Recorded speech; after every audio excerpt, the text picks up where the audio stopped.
Hello बच्चों, मैं तुम्हारी टीचर निशा पाटिल। आज हम हिंदी के नए शब्दों की जानकारी लेंगे। चित्र देखो और पहचानो। ये क्या है? इसे हिंदी में अमरूद कहते हैं। मराठी में क्या बोलते हैं? पेरू। ये देखो, इसे कहते हैं अनार। और अपनी मातृभाषा में क्या कहते हैं? डाळिंब।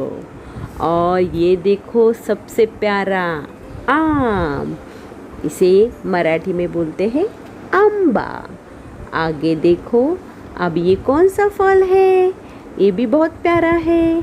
इसे हिंदी में कहते हैं कटहल और मराठी में फणस। ये है कलिंगड़। हिंदी में कलिंगड़ बोला जाता है और मराठी में भी इसे कलिंगड़ ही बोला जाता है। और ये देखो बैंगन। बैंगन को मराठी में बोलते हैं वांग। आगे देखो, कौन सा चित्र आ रहा है? बहुत ही प्यारा, गुब्बारा। और मराठी में इसे कहते हैं फुगा। ये क्या है? डम डम डमरू। अरे हिंदी में इस डमरू कहा जाता है और मराठी में भी उसे डमरू बोलते हैं। ये क्या है? बॉल। अरे बॉल तो अंग्रेजी में कहते हैं, हिंदी में इसे गेंद कहते हैं और मराठी में चेंडू। इससे हम खेलते हैं। ये देखो, प्यारा प्यारा घर हमारा। मराठी में भी इसे घर ही कहते हैं और उसे गृह और निवास भी कहते हैं।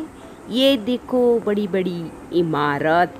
हिंदी में इमारत कहते हैं और मराठी में भी इसे इमारत ही कहा जाता है। अभी ये देखो, इसे लेके हम पाठशाला जाते हैं। यह हमारा दोस्त है। इसे हिंदी में कहते बस्ता और मराठी में कहते हैं दफ्तर। ये क्या है? टोपी। मराठी में भी इसे टोपी ही कहा जाता है। घर, इमारत, टोपी, ये मराठी के शब्द हिंदी में भी ऐसे ही बोले जाते हैं।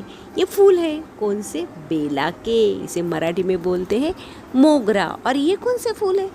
इसे कहते हैं गेंदा और मराठी में इसे कहते हैं झेंडू। और कौन सा फूल है? इससे हम मालाएं बनाते हैं, भगवान पे चढ़ाते हैं। सेवंती। मराठी में बोलते हैं शेवंती।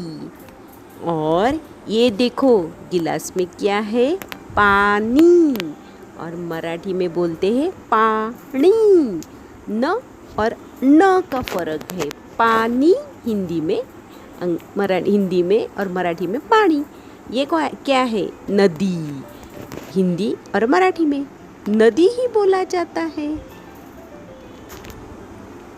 अभी हमें नीचे दिए गए मराठी शब्दों के लिए हिंदी शब्द चुनना है। अभी जो अमरूद, बस्ता, गुब्बारा, बेला, कलम और नदी, पेरू। पेरू को क्या कहते हैं? अमरूद बराबर। लेखनी। लेखनी को हिंदी में कलम कहा जाता है। और दफ्तर। दफ्तर में क्या कहा जाता है? बस्ता। नदी को नदी ही कहते हैं। और फुगा को बोलते हैं गुब्बारा। और ये है बेला। ये क्या है? प्यारी प्यारी गुड़िया हमारी। और हिंदी में गुड़िया, मराठी में बाहुली। ये है कलम। हिंदी में इसे कलम कहा जाता है और मराठी में इसे कहते हैं लेखनी और पेन। ये है हमारे पुस्तक। हिंदी में भी पुस्तक कहते हैं और मातृभाषा में भी पुस्तक ही कहते हैं। हिंदी में इसे किताब भी कहा जाता है। अरे ये देखो, हवाई जहाज। और मराठी में इसे विमान कहते हैं। और ये क्या? उड़न तश्तरी। इसे हमने कहाँ तो देखा है? पिक्चर में बराबर। इसे हमने पिक्चर में देखा है। मराठी में उसे बोलते हैं उड़ती तबकड़ी। इसमें एलियन बैठ कर आते हैं। ये क्या है? अगर ऊंचाई पर जाना है तो हम इस उड़न खटोले में बैठ कर जाते हैं। मराठी में उसे बोलते हैं विजेचा पाळणा। ये किसकी मूछ है? पहलवान की मूछ हिंदी में कहा जाता है और मराठी में उसे बोलते मिशी। ये क्या है? हिंदी में इसे कहते हैं तिलचट्टा और मराठी में झुरड़, बराबर, झुरड़ ही कहा जाता है। ये हमारी विद्यालय है, इसे मराठी में शाळा बोलते हैं, हिंदी में उसे पाठशाला भी कहा जाता है। अभी हमें उचित जोड़ियाँ लगाना है मराठी और हिंदी के शब्द की। देखो, गुड़िया, गुड़िया को क्या कहा जाता है? बाहुली। उड़न तस्तरी, उड़ती तबकड़ी। गेंदा, झेंडू। कटहल, फणस। और तिलचट्टा यानी झुरड़। ये है हमने जोड़ियाँ भी लगाई।